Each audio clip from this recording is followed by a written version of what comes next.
ఈ ప్రతిజ్ఞ అది సామాన్యమైన ప్రతిజ్ఞ కాదండి. వృద్ధుడైన తండ్రి కోసం ఇటువంటి ప్రతిజ్ఞ చేశాడు. ఈ ప్రతిజ్ఞ చేసేసరికి దేవదుందుబులు మోగి పైనుంచి పుష్పవృష్టి కురిసింది. భీష్మించి ప్రతిజ్ఞ చేశాడు కనుక ఆ రోజు నుంచి ఆయన్ని భీష్ముడు అని పిలిచారు. ఆచరించి చూపించాడు కనుక భీష్మాచార్యుడు అని పిలిచారు.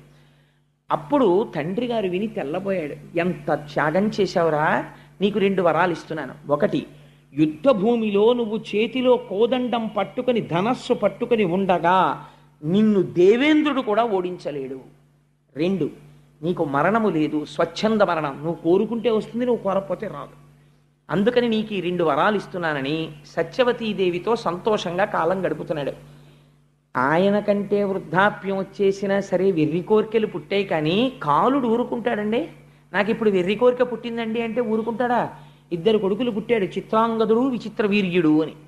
2 కొడుకులు